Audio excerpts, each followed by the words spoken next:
사실은 그래서 제가 말씀드린 건 지금 성인 있는 사람들이 훨씬 더 힘들어질 거예요. 어른들은 그래도 이제 갖출 게 다 갖춰져 있고 네. 저희는 괜찮지 않을까요? 네네, 그렇죠, 그렇죠. 폭염이나 이런 폭우 이런 것들은 사실상 이제 어느 정도 견딜 수가 있는 거죠. 예를 들면 뭐 너무 폭염이 심하다, 에어컨 틀면 되고 폭우 올 때 안 나가면 되는 거죠. 근데 기본적으로 그렇게 대처를 할 수가 있는데 전염병은 또 다른 문제. 여러분들이 이제 아마 코로나를 통해서 간접 경험을 했잖아요. 전염병이 얼마나 사회를 바꿔놓을 수 있고 우리에게 큰 영향을 끼치는지. 근데 지난 2010년 이전에 국내에서는 한 번도 발생 안 했던 라임병이라는 게 지난해 역대 가장 많이 발병을 했어요. 라임병이 라임병이란 거는 이제 진드기가 전파하는 질병이에요. 진드기가 사람을 물면 감염이 발생해서 이제 몸에 문제가 생기는 건데 심하면 뭐 부정맥, 뭐 기억상실, 안면마비 이런 것까지 온다고 해요. 오, 심하네. 또 하나는 이제 말라리아. 네, 이런 것도 사실은 이제 많은 정부의 사업으로 줄어드는 추세였는데 다시 이제 환자가 늘어나고 있죠. 다시요? 예. 왜냐하면 이게 기후변화로 인해서 대체적으로 따뜻해지고 있잖아요. 온난화가 되면서 이제 겨울이 줄고 진드기와 모기 이런 것들 매개체, 이 질병을 전할 수 있는 매개체가 서식할 수 있는 그런 기간이 늘어난 거예요. 그러니까 확률적으로 더 이런 것들이 문제를 많이 일으킬 수 있는 상황으로 바뀌어가고 있는 거죠. 사람이 싸워야 될 적이 계속 늘어나네요. 뭐 그렇다고 볼 수도 있죠. 기후변화로 인한 식량 얘기를 우리가 좀 많이 했는데 이제 조금 얘기를 바꿔서 기후변화가 여러분들의 이제 여가 생활에도 영향을 끼칠 수 있습니다. 자연이 인간에게 허락한 스포츠 중에 가장 빨리 사라질 게 뭘까요? 달리기? 사라지는 서핑 아니야? 서핑? 그거 아닐까요? 그 천인삼종 경기. 자전거를 타고 달리다가 막 50도까지 올라가고 너무 뜨거워. 그거 이제 수영해야 되는데 너무 더 뜨거워. 쓰나미 와. 그리고 마라톤 해야 되는데 더 뜨거워. 이런 거 아닐까요? 네. 그것도 생각해보니까 그럴 수 있을 것 같네요. 아니 양궁 사과 올려놨는데 사과가 없어. 창조적이다. 정말 창조적이다. 그런 거 아닐까요? 비쌌어. 어떻게 보면 그런 것들은 좀 힘들지만 하거나 대체할 수 있을 것 같아요. 근데 완전히 사라질지도 모르는 운동은 바로 스키죠. 스키! 네. 겨울이 없어서. 생각도 못했어. 네. 그러면 이런 얘기를 하시는 분도 있어요. 우리가 그럼 인공눈을 뿌려서 하면 되지 않나요? 근데 인공눈을 뿌리는 것도 조건이 있어요. 어느 정도 추운 날씨와 습도가 유지가 돼야 되는데 그걸 만족 못 하는 거예요. 그럼 인공눈을 뿌릴 수조차 없습니다. 여기 보시는 사진은 이제 한 스키장의 사진인데요. 스키장이에요? 네, 그렇습니다. 그냥 논바다 아닌가요? 이거 뭐야? 저희 뭐 스키가 아니고 모내기를 해야 될 것 같은 느낌인데. 저거는 이제 지금 유럽에서 굉장히 유명했던 일입니다. 뭐 프랑스, 스위스 이런 데서 이런 일이 있었고 지금 한 가지 흥미로운 거는 원래 그 한국의 스키장하고 달리 유럽의 스키장은 대부분 자연설에 의존을 하고 있거든요. 근데 최근에 그 유럽의 스키장에서 한국의 그 인공눈 제설하는 기술을 배우겠다고 합니다. 아, 진짜요? 왜 그럴 수밖에 없는 상황이죠. 기후 변화가 된다는 증거네요. 그러니까 이제 유럽도 과거처럼 자연설에 의존하는 게 아니라 인공눈을 뿌릴 수밖에 없게 된 거죠. 근데 점점 그렇게 변해갈 건데 근데 여기서 우리가 단순히 눈을 이게 그냥 뭐 우리의 레저로만 생각하는 게 아니라 눈은 기후변화, 이 지구 시스템에서 굉장히 중요한 역할을 하고 있어요. 이제 우리가 눈이 내려서 이렇게 땅에 쌓여 있는 거를 스노우팩이라고 합니다. 얼굴에 이렇게 마스크팩 하는 것처럼 팩.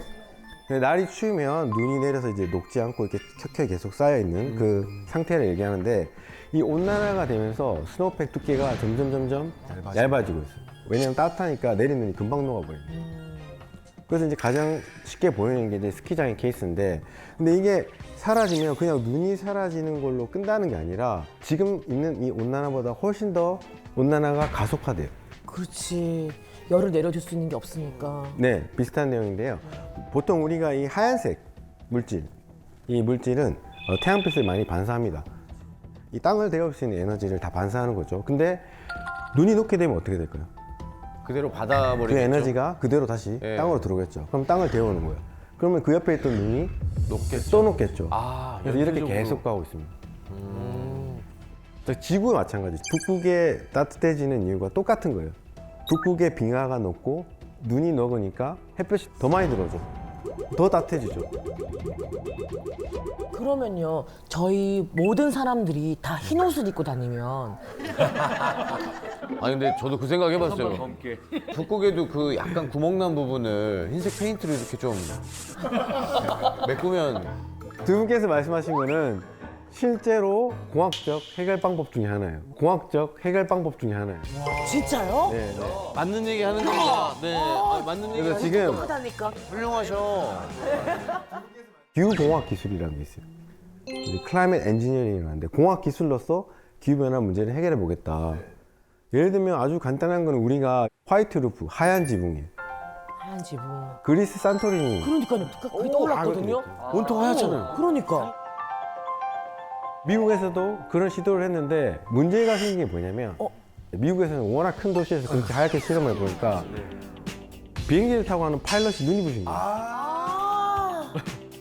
그럴 수도 있네, 또. 그래서 지금 미국의 한 연구소에서는 하얗지는 않지만 얘는 하얀색과 같은 반사를 할 수 있는 물질을 개발하고 그래서 처음 시작은 이런 거예요. 도로를 하얗게 하면 되는 거 아니에요? 네, 여기서 출발하는 거죠. 그다음에 또 하나 중요한 것이 이제 땅을 이게 덮고 있는 눈이 사라져서 그러면 점점 땅이 쉽게 마르게 됩니다. 왜냐하면 이 눈은 이 수자원의 주요 공급원 중에 하나거든요. 눈이 어느 정도 덮여 있고 이런 것들이 서서히 녹아서 지하수도 되고 하천수도 되고 강으로도 흘러가고 그래서 이런 것들이 부족하면 어떤 일이 벌어지느냐 산불이 더 세져요. 건조해지고 이게 수분이 없으니까. 강원도의 영동, 삼척 이 지역에 굉장히 큰 불이 났습니다. 그죠?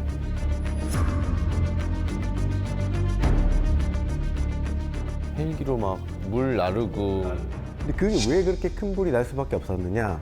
지난 한 70, 80년의 영동 지역의 기상 레코드를 보면 엄청나게 가물이 있었어요. 나무가 다 말라 있어. 그렇죠. 마른 장작이 되어 있는 거예요. 그래서 스노우팩이 사라지게 되면 이런 것들을 조절할 수가 없게 돼요. 또 하나 중요한 점은 얘네들은 보온 역할도 합니다. 겨울에 쌓여 있으면. 눈은 땅 속에 담요라고 생각하시면 돼요. 겨울이 워낙 춥고 땅이 여는데 이불처럼 덮여있기 때문에 그 안에 에너지가 안 빠져나가고 오히려 땅 속이 위에보다 더 따뜻해요. 그러면 그 안에서 그 겨울을 날 수 있는 뭐 곤충, 동물들이 버틸 수가 있는 거죠.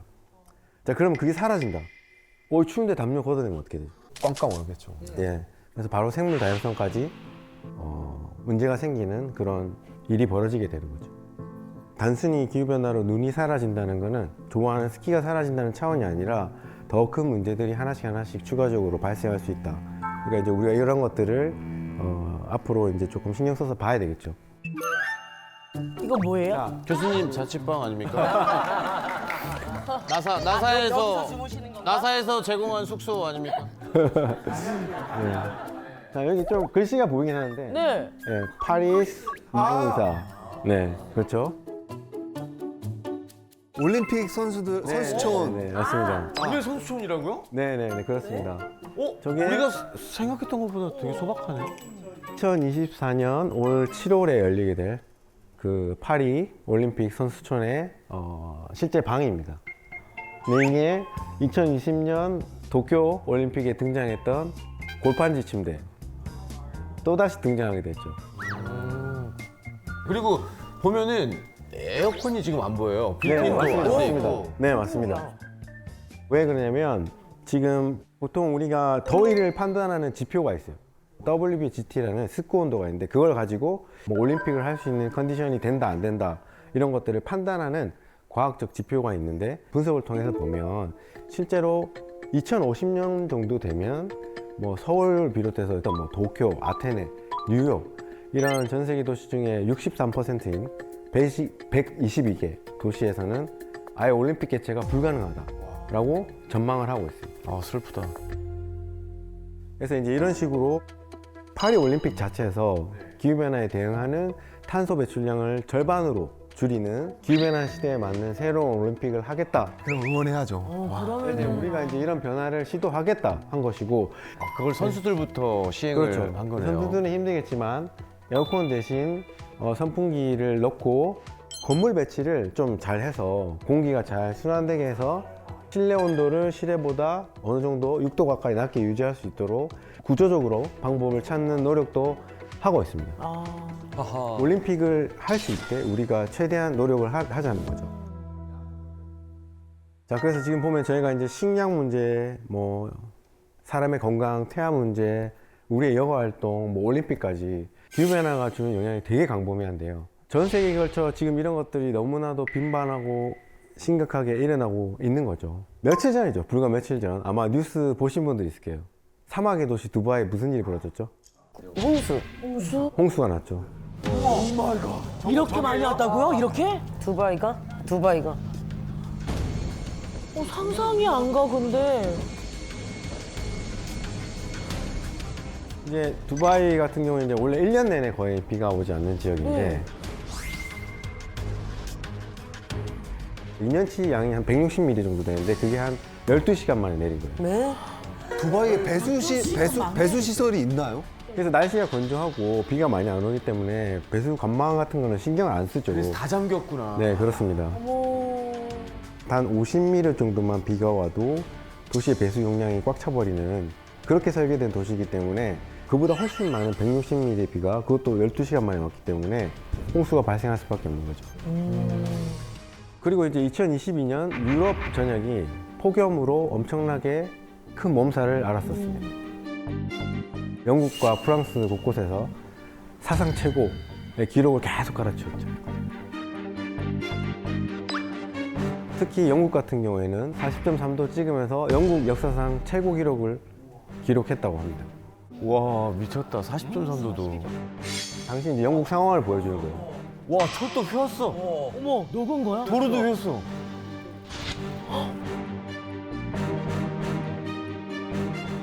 어떻게 저럴 수가 있어? 자, 그리고 이제 아까 그런 폭염뿐만 아니라 그 지구 완전 반대편인 호주에서도 엄청 큰 산불이 났었어요. 그죠?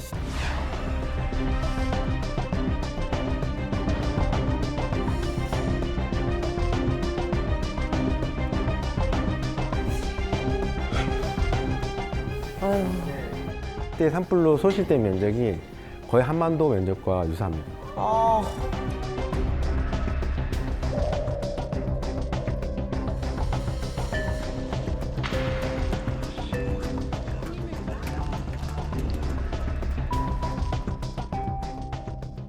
이때 이제 아마 여러분도 잘 아시는 헐리우드 배우가 피해를 봤습니다. 헐리우드 빼면은 호주 사람 러셀 크로우. 러셀 크로우? 러셀 크로우가 왜요? 러셀 크로우가 이제 호주에 집이 있는데 산불로 인해서 별장 두 채가 완전히 다 탔다고 합니다. 그래서 이제 가족을 지키기 위해 러셀 크로우는 이제 골든글로브상 시상식에 불참할 수밖에 없었던 거죠. 나무주연상을 수상했는데도 불구하고 못 가게 된 거죠. 큰일 안 나온 게 다행이지. 그래서 이제 당시 러셀 크로우가 시상식에 가지 못하고 제니퍼 애니스톤이 수상 소감을 이제 대신 낭독했다고 합니다. 근데 그때 제니퍼 애니스톤이 했던 낭독이 되게 조금 울림이 있었던 것 같아요. 실수하지 마라. 지금 호주에서 벌어지고 있는 이 비극은 기후변화 때문이다. 굉장히 사람들에게 많은 메시지를 줬을 것 같아요.